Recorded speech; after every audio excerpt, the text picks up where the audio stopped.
يريد الله بكم اليسر ولا يريد بكم العسر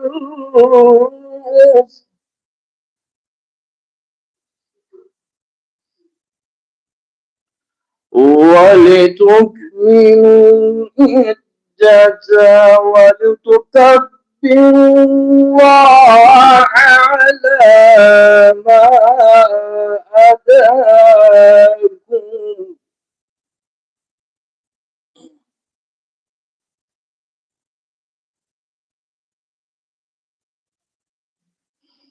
يريد الله بكم اليسر ولا يريد بكم العسر ولتكملوا العدة ولتكبروا الله على ما هداكم ولعلكم تشكرون. صدق الله العلي العظيم. اللهم صل على محمد وآل محمد وعجل فرجهم.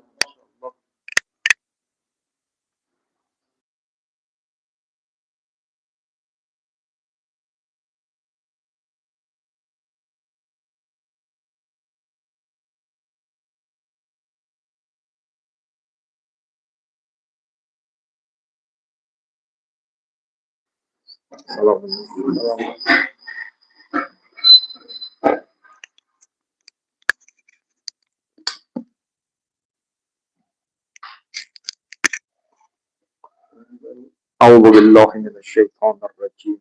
بسم الله الرحمن الرحيم. الحمد لله رب العالمين. الصلاة والسلام على أشرف الأنبياء والمرسلين حبيب إله العالم أبي القاسم المصطفى محمد.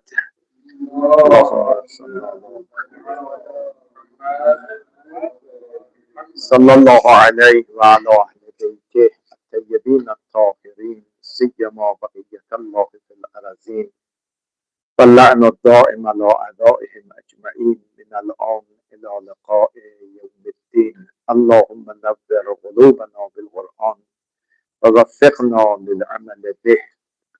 اللهم كل وليك الحجة ابن الحسن صلواتك عليه وعلى آبائه في هذه الساعة وفي كل ساعة وليا وحافظا وقائدا وناصرا ودليلا وعينا حتى تسكنه أرضك طوعا وتمتعه فيها قليلا.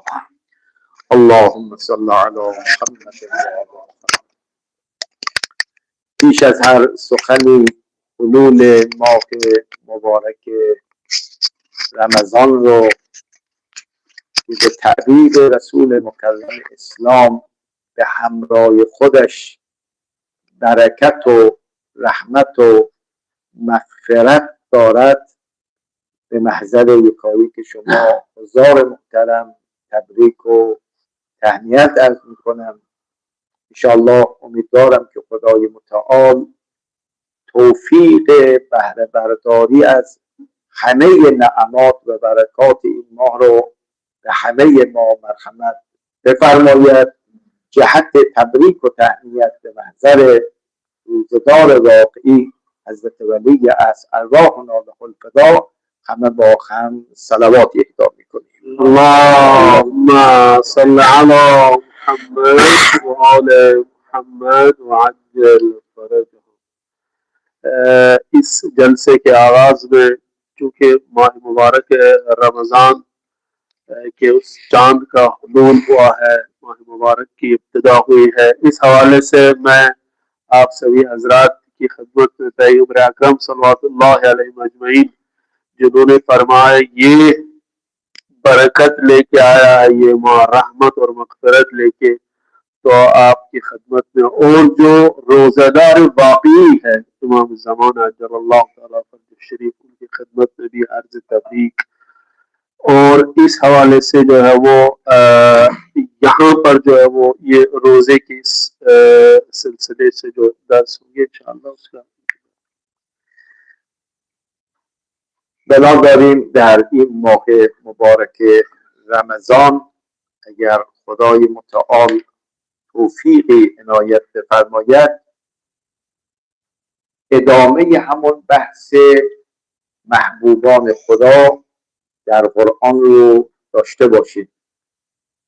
سومین محبوبی که خدای متعال در قرآن به آن اشاره می کند افراد صابر می باشند که خدای متعال در آیه 146 سوره آل عمران اینها را این گونه معرفی می فرماید: والله یحب الصابرین. خدای متعال انسانهای صابر و شکیبا رو دوست خواهد داشت.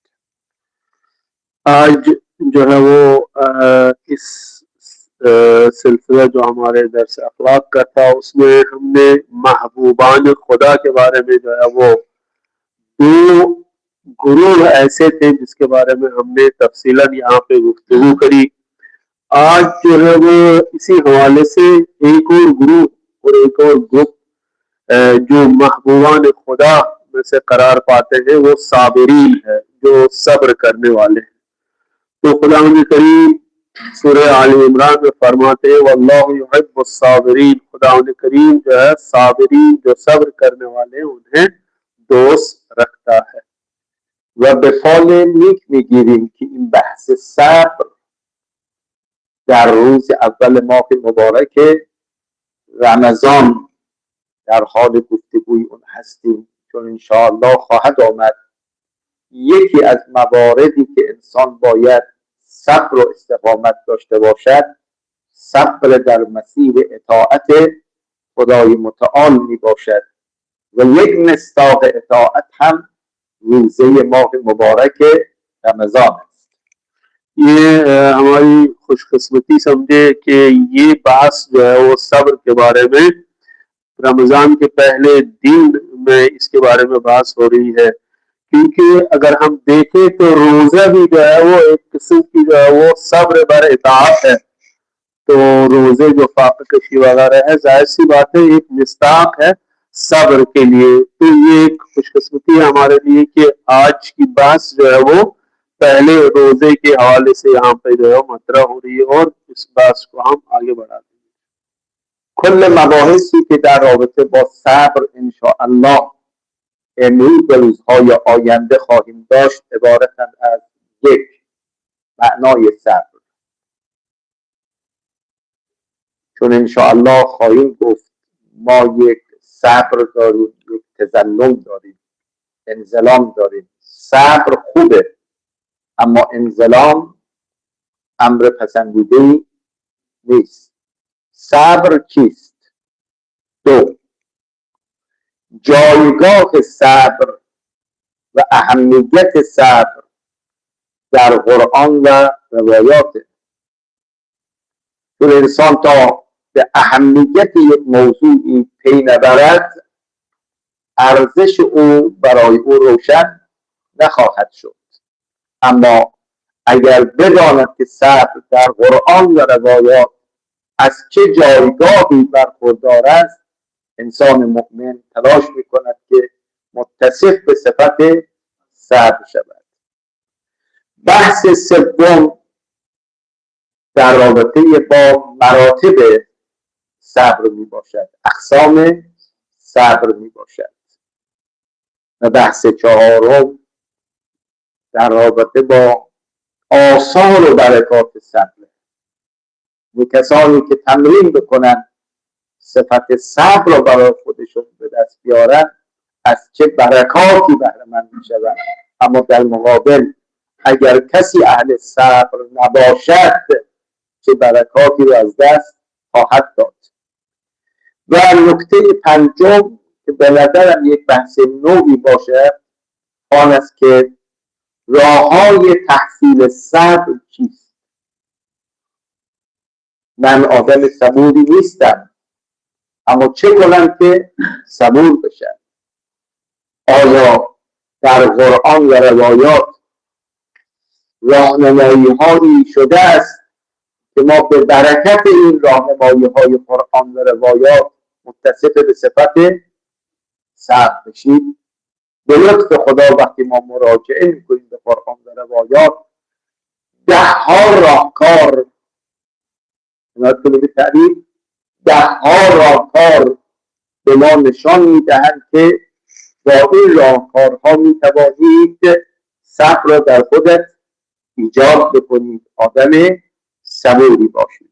این 5 محور رو به اختصار در رابطه با صبر با هم به گفتگو میشید. इंशाअल्लाह जो है वो सब्र के बारे में यहाँ पे गुफ्तगू होगी और सब्र के बारे में बहुत सारी ऐसी चीजें हैं जो जिनके बारे में बहस होगी। पहली चीज जो है वो माना सब्र, सब्र के क्या माना है। जाहिर सी बात है जब तक हम सब्र के माना को न समझे तो सब्र की हकीकत को हम नहीं समझ पाएंगे। उसके बाद जो है वो इसकी अहमियत क्या है इस्लाम में, सब्र की अहमियत जाएगा और अहमियत क्या है सब्र की इस्लाम में, उसके रिवायात और कुरान के हवाले से। उसके बाद मरातिब सब्र या अक़साम सब्र, सब्र की कितनी किस्में हैं, कौन कौन सा सब्र जो है वो कहाँ कहाँ पे हमें सब्र करना चाहिए और कैसे कैसे। उसके बाद जो है वो आसार और बरक़ात सब्र, क्या आसार क्या है, बरक़ात है। जो इंसान अब सब्र करे तो खुदावंद करीम इसके अवज़ में उन्हें क्या अता करेगा और उन्हें क्या नसीब होगा।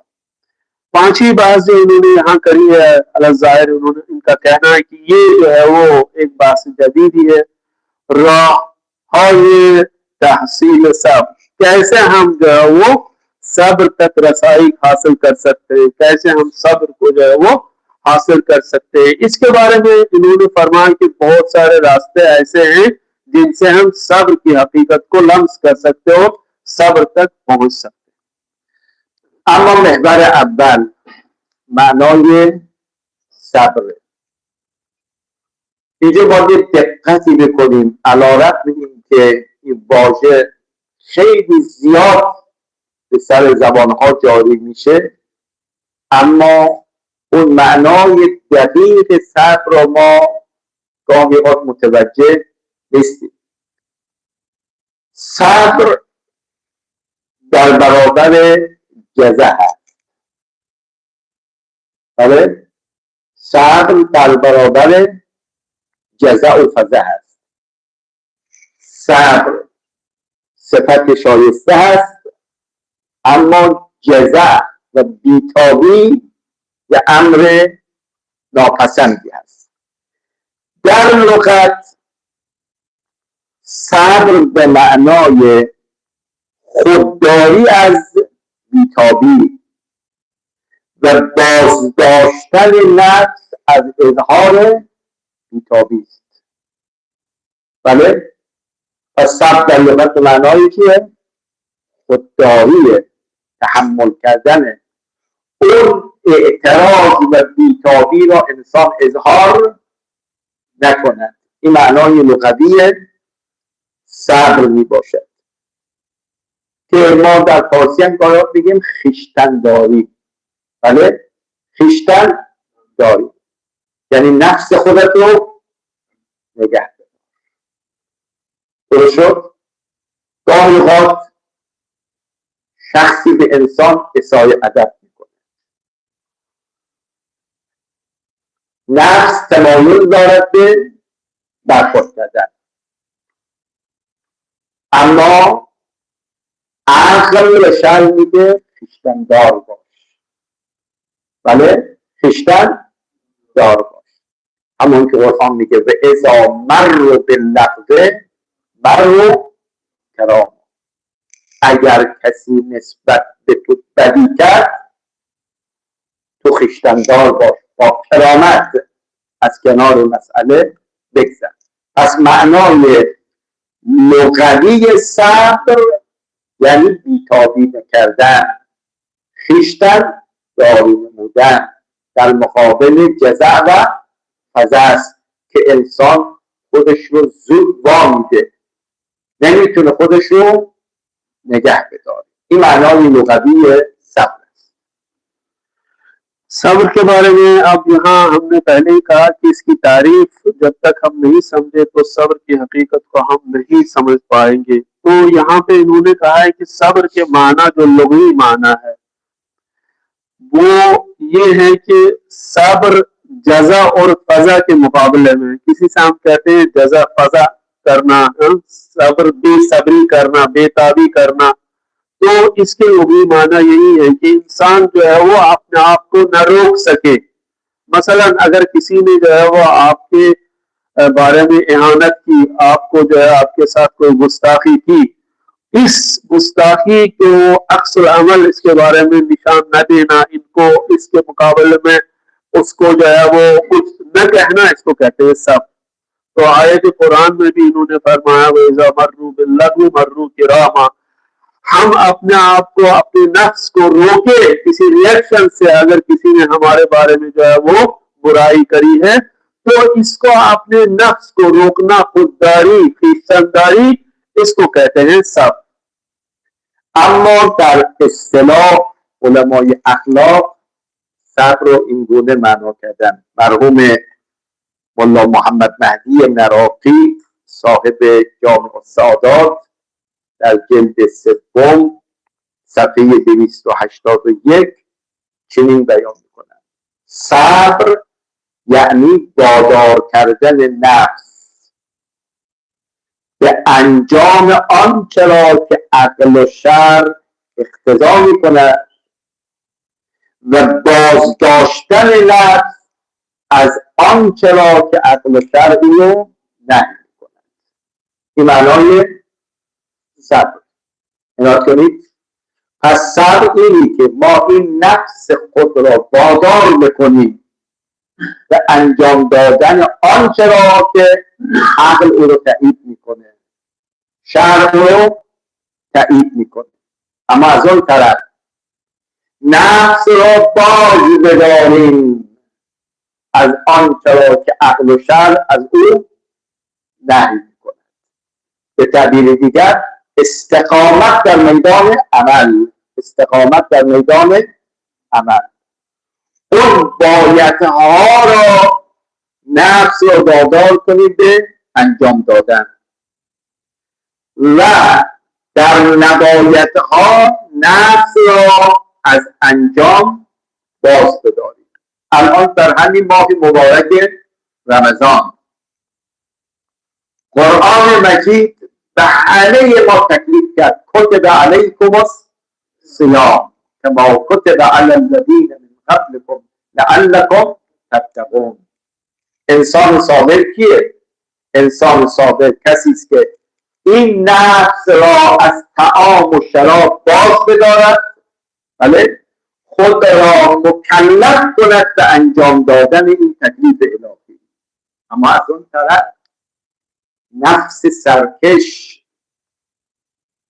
میخواد انسان قانون شکنی بکند، این ماه مبارک رمضان روزه نگیرد. صبر اینه که این نفس سرکش رو از مخالفت با تکلیف الهی باز بداری. پس بنابراین دو تا کلمه داریم: وادار کردن نفس به انجام در بایدها، بازداشتن نفس در جایی که نباید هاست. این وادار کردن و بازداشتن نفس رو علمای اخلاق بهش میگن بله صبر. ببین در جای بایدها صبر میخواد یا نمیخواد؟ انسان هر روز نماز بخواند،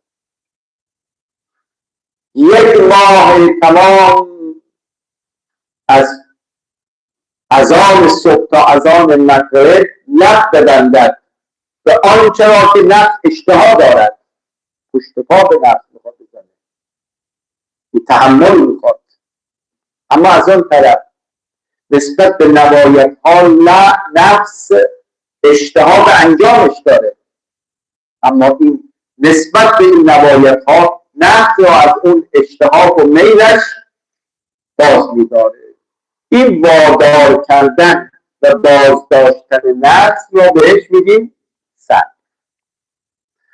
वो पहला माना जो हमने कहा था कि वो सब्र के लोगों माना थे। अभी इसके बारे में इस्तिलाही माना जो है वो जो हमारे उलमा कहते हैं उनमें से इन्होंने मुल्ला मोहम्मद नराफी जाम सादात में फरमाते हैं कि इंसान उन चीज अपने नफ्स को ऐसे चीजों से रोकना जिसके लिए शर ने हमें मना किया, या नफ्स को उन कामों पे वादार करना और मजबूर करना उन कामों पे जिसके बारे में शर ने हमें कहा कि उनका अंजाम दे। मसलन रोजे के बारे में हमसे खुदा करीम ने कहा है कि आप इमसाक करें खाने पीने से, तो नफ्स को मजबूर करना इस बात पे कि आपको नहीं खाना है, तो इसका एक सब्र का एक ये पहलू है। ऐसी चीजों पर नफ्स को मजबूर करना, ये काम अंजाम दे। और कुछ काम ऐसे हैं जिसके लिए नफ्स को हमें रोकना चाहिए। उन मतलब रमजान, माह मुबारक रमजान, खाना पीना, तो इन चीजों को हमें माह रमजान में उनसे परहेज करना चाहिए। बस सब्र के दो माना है तकरीबन एक एतबार से। नफ्स को मजबूर करना अच्छे कामों पे जिसके बारे में शर और अक्ल ने हमें हुक्म दिया हो, और ऐसी चीजों से रोकना जिसके बारे में शर और अक्ल ने हमें उन चीजों से रोका हो। जाहिर सी बात है जो चीजें जो है वो इस्लाम में मन की गई है नबायदहा, और जिस चीजों का हमें दस्तूर दिया गया है बायदहा, उसके मुकाबले में इंसान रिएक्शन दे और इन चीजों को, जिन चीजों का अंजाम देना है उनका अंजाम दे, और जिन चीजों का अंजाम नहीं देना है, तो इस सिफत को जो है वो सब्र कहा जाता है। شاید این تعبیر علمی جالبی باشه. در تعریف صبر عبارت است از مسئول کردن نفس، وادار کردن نفس از مسئولیت گریزی. دقت کنید، مسئول کردن نفس در مسئولیت گریزی. نفس ماها عزیزان همیشه نسبت به دو امر میخواد فرار بکنه. نسبت به بایدها میخواد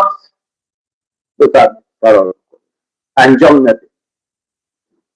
اما نسبت به نبایدها میخواد اقدام داشته باشه، یعنی برعکس وظیفه‌اش میخواد عمل بکنه.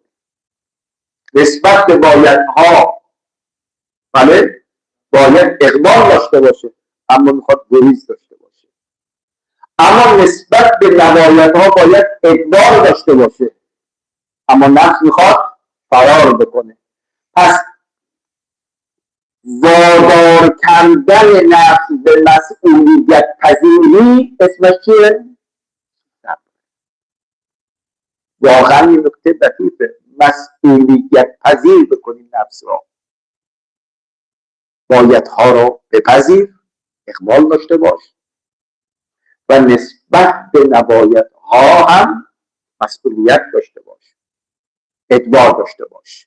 پس اقبال نفس به بایدها و ادبار نفس از نبایدها، نفس را نسبت به این دو مطلب مسئولیت پذیر بکنید، اسمش میشه صبر.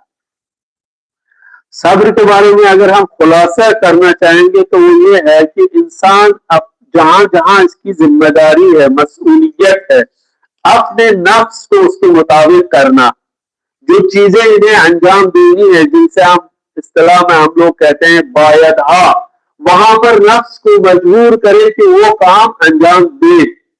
जहां पर जिसके हम इस्तिलाह में कहते हैं नवायदहा, वहां पर नफ्स अपने आप को रोके, यानी अपने आप को इजाजत न दे, ये इंसान नफ्स को इजाजत न दे जिन चीजों से इस्लाम ने हमें रोका है उन चीजों को अंजाम देने के लिए। बस जहां पर बायदहा इस्लाम में, वहां पे हमें जो है वो नफ्स को उसकी मसूलियत उसको हमें याद दिलानी है कि ये काम आपको अंजाम देना है। और जहां पर इस्लाम ने हमसे कहा है कि इन चीजों को अंजाम नहीं देना है, तो नफ्स को मजबूर करना है उन चीजों पर कि इस चीज को हमें अंजाम नहीं देना है। इसको कहते हैं सब. اینجا دو تا تذکر مهم میخوام بدم. تذکر اول، ما در فرهنگ اسلام یک واژه صبر داریم، یک واژه تصبر داریم. صبر و تصبر. اگر انسان این حالتی که گفتیم، اقبال به بایدها و ادبار نسبت به نبایدها رو به راحتی در خودش ایجاد بکند، این میشه صبر. اما اگر فرد خودش رو با زحمت و مشقت به این امور وادار بکند، این چیه؟ تصبره. تصبر یعنی تمرین صبر کردن. به صبر اینی که آدم به راحتی واجبات رو انجام میده، محرمات رو ترک میکنه، این آدم صبوره. اما تصبر اینی که نه، واقعا اگر طمع بهشت نبود، ترس جهنم نبود، این کارها رو انجام نمیداد. لذا از روی مشقت و سختی خودش رو وادار به این کارها میکند، این تصبره. پس تصبر تمرین است برای رسیدن به صبر. دقیقا اینها رو شما در رابطه با مسئله بکا هم دارید. یادتون هست درباره مصائب اهل بیت تو روایت داره کسی من بکا او تباکا. من بکا یعنی کسی که قلب رقیقی داره، تا مصائب اهل بیت رو میشنود قلب شکسته میشه، اشک جاری میشه، این میشه بکا. اما یه وقت اینی که نه، این قلب به راحتی شکسته نمیشود. دیگه حالا که گریه نمی کنی، خودت رو به حالتی چی بزن؟ تباکی بزن. تباکی تمرین برای بکاست. بله، این تمرین ها رو انجام بده تا انشاءالله خدا حالت بکا رو بهت عنایت کنه. در رابطه با صبر و تصبر هم همینه. اصل اینی که انسان به مقام صبر برسه، اما حالا تا با اون مقام برسیم یه حالت تصبر داشته باشیم. یعنی ولو با سختی هم شده خودت رو نگه بدار، واجبات رو انجام بده، محرمات رو ترک کن تا خدا تو رو به مقام صبر برساند. यहाँ मैंने सब्र के बारे में एक और बहस और गुफ्तगू का आगाज किया, वो ये है कि सब्र किससे कहते हैं और तसब्बुर किससे कहते हैं। ये दो चीजें हैं। मान लीजिए जब इस्लाम ने हमसे कहा है कि कुछ चीजें आपको अंजाम देनी है, कुछ चीजों से आपको अपने आप को रोकना है, तो जहां पर जो है वो जो चीजें हमसे मांगी है शर में बायदहा, उन चीजों को अंजाम देना, आसानी से आप इन चीजों को अंजाम देते हैं। और जिन चीजों से शर ने हमें रोका है, आसानी से आप अपने आप को रोकते हैं, इसको कहते हैं सब्र। सब्र यानी आसानी से वो बायदहा व नबायदहा उन चीजों पर अमल करना। लेकिन तसब्बुर किससे कहते हैं? अभी आप ये सिफत आपके अंदर, सब्र की सिफत अभी आपके अंदर जो है वो वजूद में नहीं आई है, लेकिन आप उस सब्र तक पहुंचना चाहते हैं, इसको कहते हैं तसब्बुर। यानी आपको तमरीन करनी है इस सिफत को हासिल करने के लिए, मशक्कत करनी है, आपको ज़हमत करनी है, ताकि आप में ये सिफत सब्र जो है वो आसानी से जिन चीजों को आपको अंजाम दे सके, और जिन चीजों से अपने आप को रोकना है आसानी से उसको आप अंजाम दे सके। बस सब्र यानी आसानी से इन कामों को अंजाम देना। तसब्बुर यानी नहीं, तमरीन, मशक करते हैं आप ताकि उस सब्र की सिफत आप में पाई जाए। इनके हवाले से इन्होंने वो मिसाल दी है जो करबला के हवाले से हम कहते हैं कि इमाम हुसैन अलैहिस्सलाम के उस गम में जो है वो रोना, बका जिसे कहते हैं रोना, और तबाह का यानी रोने वालों की तरह जो है वो हालत अपने आप उसमें पैदा करना। जो बका है ये इसके माना ये है कि मोहब्बत और रिक्कत काल जिसके अंदर जो है वो मौजूद हो वो आसानी से रोता है। तो जिसमें खौफ खुदा हो या मोहब्बत इमाम हुसैन हो वो आसानी से रोता है। लेकिन इस्लाम में और एक चीज हमसे इस्लाम ने मांगी, वो क्या है? तबाह का, यानी अपने आप को रोने वालों की तरह अगर आप रो नहीं सकते हैं उनकी तरह और उनकी शक्ल और हैयत में आना, तो इसको कहते हैं तबाह का। तो दोनों चीजें इस्लाम में पसंदीदा है। जिस तरह सब्र और तसब्बुर दोनों पसंदीदा है, और इसी तरह जो है वो ये बुका या तबाका या बका ये उसी की तरह है जिस तरह सब्र या सब्र जिस तरह है, सब्र और तसब्बुर। اما تذکر دوم که خیلی مهم است، فرق بین صبر و انزلام. صبر و انزلام. ببین عزیزان، ما دو جور صبر داریم، صبر فعال و صبر منفعل. بله، صبر فعال و صبر منفعل. به تعبیر دیگر صبر ممدوح و صبر مذموم. ببینید یه عده به خاطر اینکه خودشون رو از خیلی امور اجتماعی راحت بکنن، در برابر ظلم ظالمان عکس العمل نشان ندهند، میگویند ما بر اساس آیات و روایات باید صبر بکنیم، به هیچ اقدام علیه ظلم نکنیم. بله، این را خیال میکنن کیه؟ صبره. نه، این صبر نیست، بلکه چیه؟ انزلامه، یعنی قبول ظلم نمودن است. این از منطق اسلام مورد تایید نمی باشد. چرا؟ چرا خیلی مهمه. صبر به معنای مقاومت، پایمردی و برخورد صحیح با مشکلات و برداشتن چیه؟ مشکلات. این معنای صبر. نسبت به حضرت زینب میگیم سلام بر قلب صبور زینب سلام الله علیها. جناب زینب سلام الله علیها صبر به معنای قبول ظلم نداشت، بله، بلکه با این شکیبایی و تحمل مقابله با ظلم کرده است. این معنای صبر و استقامت است.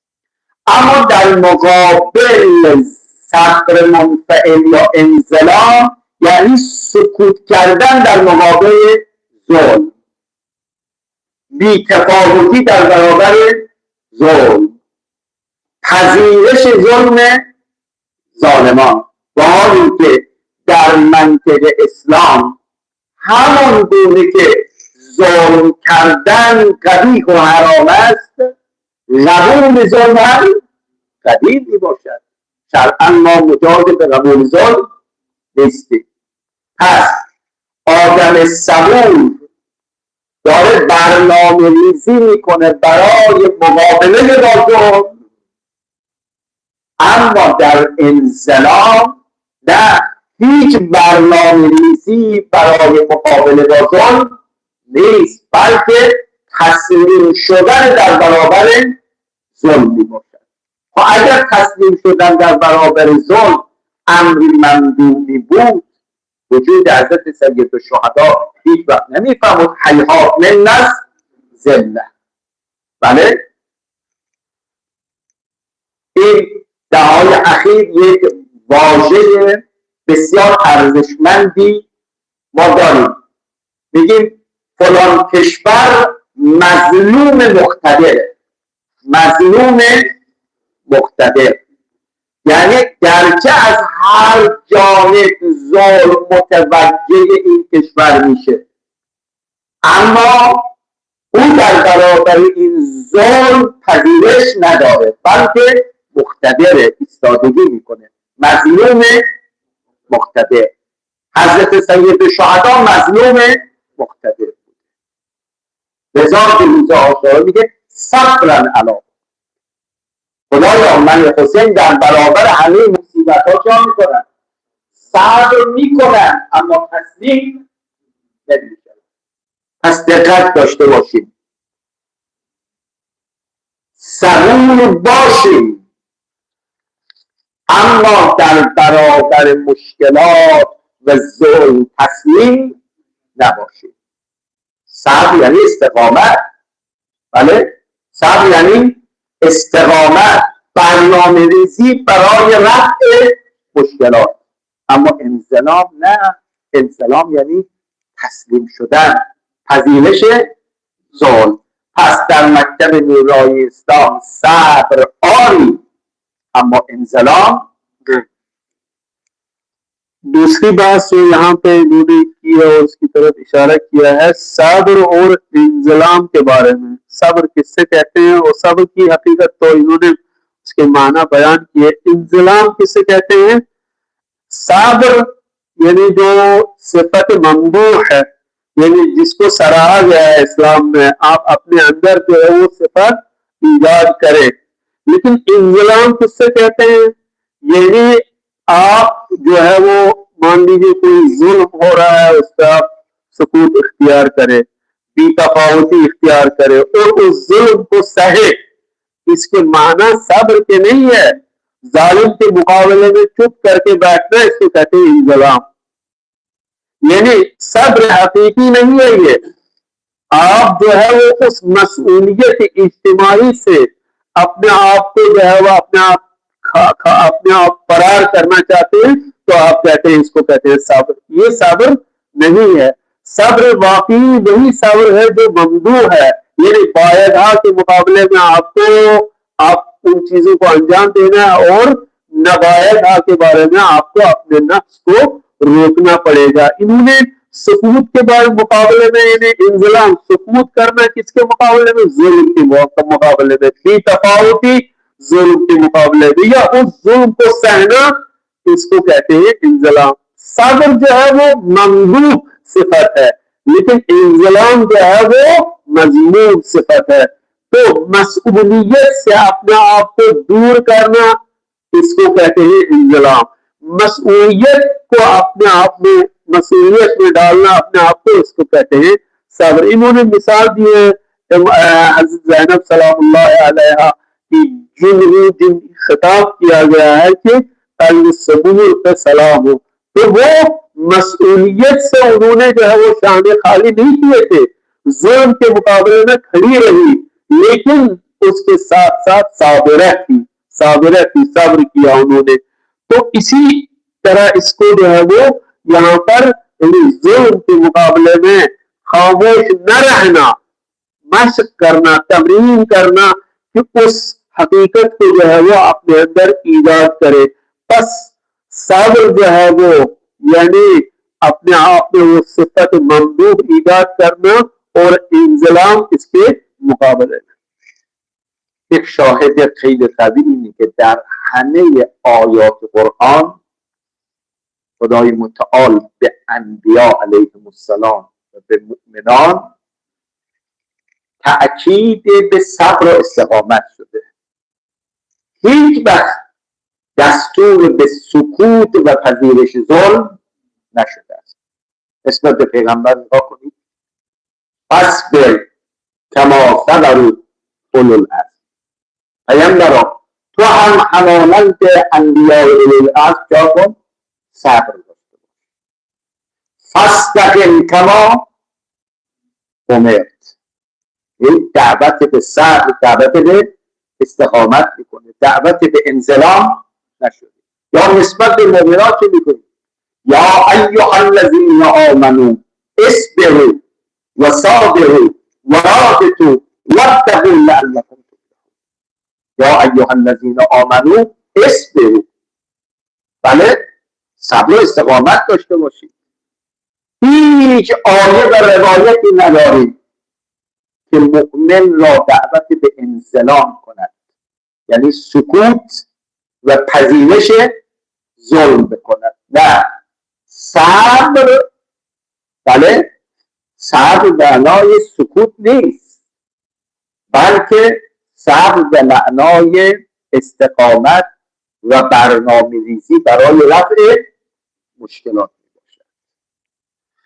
انبیاء जितने भी मोमिनीन हैं या जितने भी जो है वो अंबिया है, उनसे आप अगर देखें कुरान करीम में हमसे ये ताकीद की गई है कि आप सब्र पीछे बने, यानी साबिर बने, आप सब्र इख्तियार करें। तो यहाँ पर जो है वो हमसे ये कहा गया है कि आप सब्र करें। सब्र की क्या अलामत है? यानी आप सुकूत इख्तियार न करें जुल्म के मुकाबले में, इस्तिकामत करें। आप जो है वो औजा जो है उसको चेंज करने की आप कोशिश करें, लेकिन जुल्म के मुकाबले में साकित नहीं रहना। तो ये इसके बारे में आप हर जगह जगह कुरान की आयतों में इसका जिक्र हुआ है कि आप जो है वो सब्र करें, इस्तिकामत करें और जो इज्तिमा में जो बुराइयां है उनको दूर करने की कोशिश करें। ऐसे ना रहे कि आप चुप करके बैठे, इसको सब्र नहीं कहा जाता। یک کتابی رو به همه شما دوستان و عزیزانی که صدا و تصویر ما دارن معرفی میکنن. خیلی کتاب زیبایی است با عنوان مرز فضائل و رذائل اخلاقی. مرز فضائل و رذائل اخلاقی، مال آقای احمد حبیبیان. اولین فرق بین صبر و انزلام.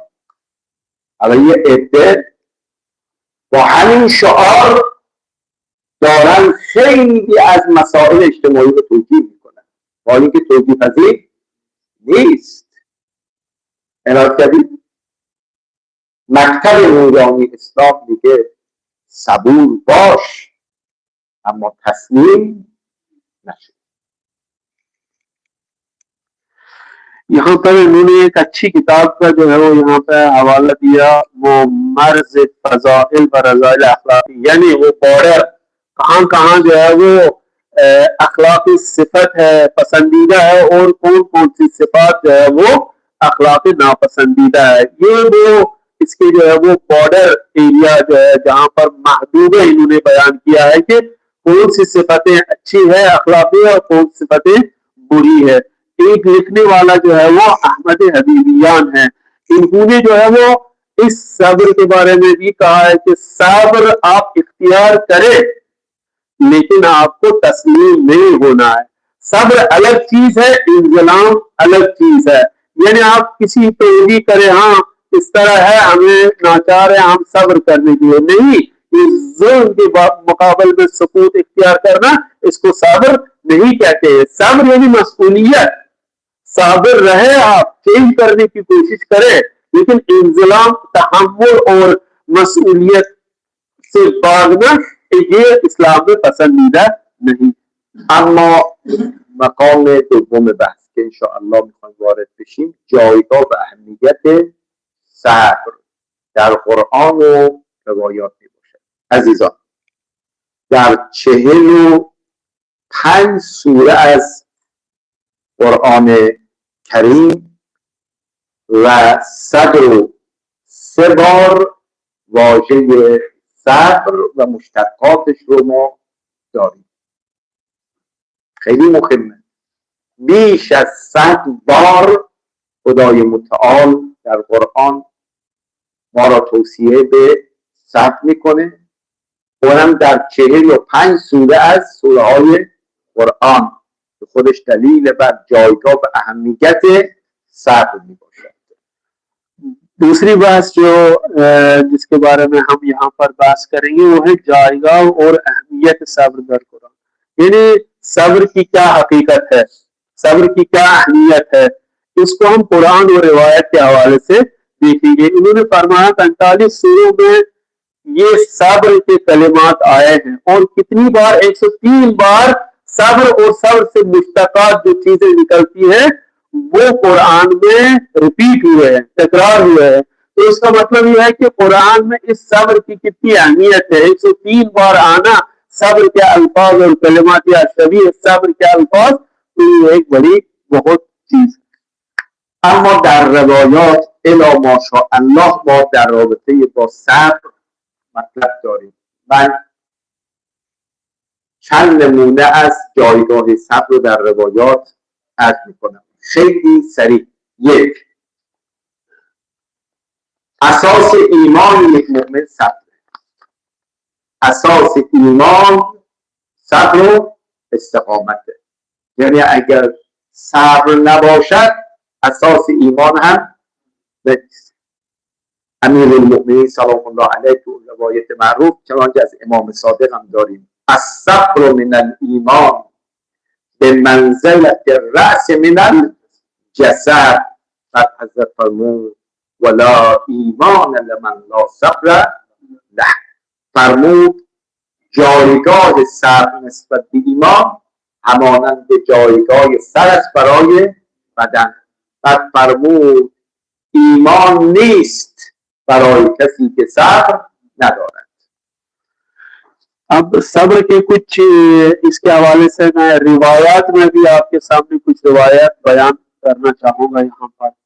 तो ईमान के बारे में, सब्र के बारे में कहा गया है कि ये असास ईमान है, ये बुनियाद है ईमान की। अगर बुनियाद देखा जाए इस्लाम में तो ये सब्र की बुनियाद जो है वो, ईमान की बुनियाद जो है वो सब्र है। तो कितनी अहमियत है इसकी। और उन्होंने यहाँ पर अमीरुल-मोमिनीन अलैहिस्सलाम से जो है वो रिवायत नकल की है कि सब्र जो है वो ईमान के बारे में इसकी हैसियत ऐसी है जिस तरह सर की हैसियत बदन के हवाले से होती है। कितना अहमियत रखता है सर बदन के लिहाज से, तो इतनी अहमियत जो है वो सब्र की ईमान के हवाले से है। यानी जिसके पास सब्र न हो तो जो है वो ईमान से भरी है। जिस तरह सर, किसी के जिस्म में सर न हो तो उस जिस्म की कोई अहमियत है ही। तो کمال ایمان به صبر. خیلی جالبه. روایت قبلی میگفت اصل ایمان به واسطه صبر. تو این روایت میگه حالا اگه این ایمان میخواد تکامل پیدا بکنه، بالا بره، بازم نیاز به صبره. قال الصادق علیه السلام کمال المؤمن فی ثلاث خصال. کمال مؤمن، ترقی یک مؤمن در وادی ایمان به 3 خصلت. یک، تفقه فی دینه، تفقه فی دینه، فهم درست دین باید داشته باشه. به این گاهی ها تو روایات داریم طرف عبادت فراوان داشت اما ثواب کم داشت. چرا؟ چون نسبت به دین فهم درستی نداشت. پس اولین شرط ترقی در ایمان تفقه در دینه، فهم درست دین. دو، و صبر علی النائبه، در سختی ها انسان اهل صبر و استقامت باشه. سوم فرمود و تقدیر فی المعیشه، مدیریت درست زندگی، به فهم درست دین. صبر در مشکلات، مدیریت. اینا نگاه کنید، این دین درستیه. میگه مؤمن هم باید آگاه باشه، هم صبور باشه و هم مدیر باشه. و الا در مسیر دین انسان به کمال نمیرسه. दूसरी सिफत जो रिवायात में या दूसरी बीजेगी और खसलत वो ये है कि पहले सिफत में हमने ये बताया कि सब्र जो है वो असास ईमान है, लेकिन दूसरी चीज ये है कि तमाम ईमान, ये भी कहा गया है इसके सब्र के बारे में। ये नहीं असली ईमान भी सब्र है और कमाल और तरक्की भी जो है वो इंसान की किसमें, इसकी सब्र में है। अगर इंसान जो है वो सिर्फ सब्र अपने में इजाद करे तो वो कमाल की ऊंचाइयों पे पहुंच सकता है। पहली चीज जो है वो जाफर सादिक अलैहिस्सलाम फरमाते हैं, कमाल मोमिन यानी मोमिन की तकमील 3 चीजों में है। मोमिन कामिल होता है 3 चीजों के जरिए से। पहली चीज क्या है, तफक्कुह फिद्दीन, दीन शनास हो जाए, दीन के बारे में जान ले हो, यानी एक्सपर्ट हो जाए दीन का। दूसरी चीज क्या है, सब मुश्किलात के मुकाबले में, मसाइल के मुकाबले में इंसान अपने आप को वो सिफत इजाद करे अपने अंदर में, सब्र की, साबिर बने मुश्किलात के मुकाबले में। ये दूसरी चीज है जो कमाले ईमान तक इसको पहुंचाती है इंसान को। तीसरी चीज जो है वो मईशत में तनवीर, यानी आप अपने आप को जो मईशत है इक़्तिसाद, अपने इक़्तिसाद को सही से मैनेज करें, जो उसमें अफराद करें, जो उसमें तकलीफ करें। اما سومین روایت، صبر امیر لشکر انسان، امیر لشکر. یه روایت زیبایی امروز دیدم، حضرت علی علیه السلام میفرماد یک انسان در وجود خودش یک نیاز به وزیر دارد، 2 رفیق داره، 3 برادر، 4 پدر، 5 امیر لشکر. یعنی اینا رو در وجود خودت ایجاد کن. فرمود الحلم وزیر المؤمن، حلم و شکیبایی وزیر مؤمن. کار وزیر کیه؟ کمک به پادشاه میکنه دیگه. بله، اگر میخوایی تو زندگی موفق باشی یک وزیر مطمئن داشته باش در درون خودت به نام علم و شکیبایی. 2 والعلم خلیله، دانش رفیق مؤمن است. خیلی از ماها خیلی جاها میریم اما رفیق همراهمان نیست. اما این دانش چطور؟ همه جا آدم. و رفق اخوه، مدارا کردن با دیگران برادر اوست. بله، والبر والده، نیکی کردن به دیگران پدر معنوی انسانه. و فرمود و صبر امیر جنودی، اما صبر فرمانده لشکر انسان. یعنی همه ویژگی ها رو میگه شما میخواد داشته باشید، بله، اما اگه صبر نباشه همه اون ویژگی ها از بین میره. همه اون ویژگی ها فرماندهشون کیه؟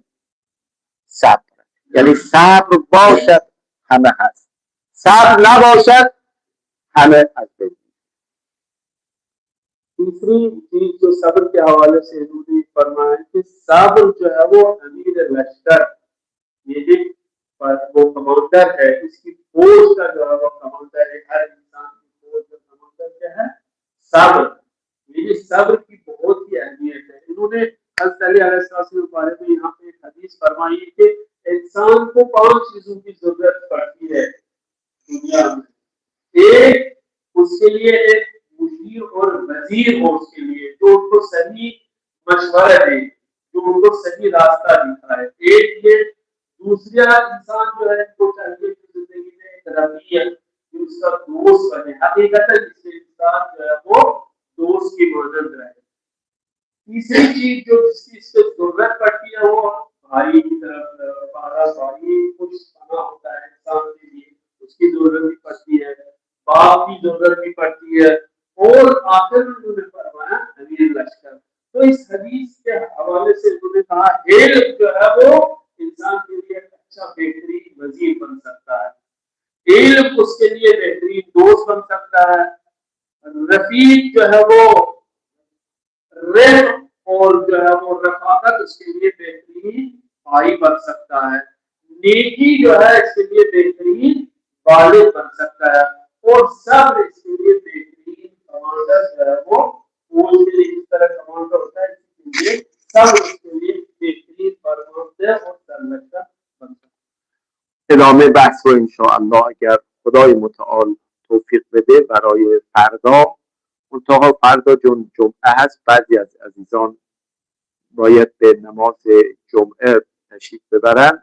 به جای ساعت 11 تا 12 ساعت 10 تا 11 رو ما استثناء فقط روزهای جمعه، یعنی فردا 10 تا 11 انشاءالله ادامه بحث صبر رو خواهیم داشت.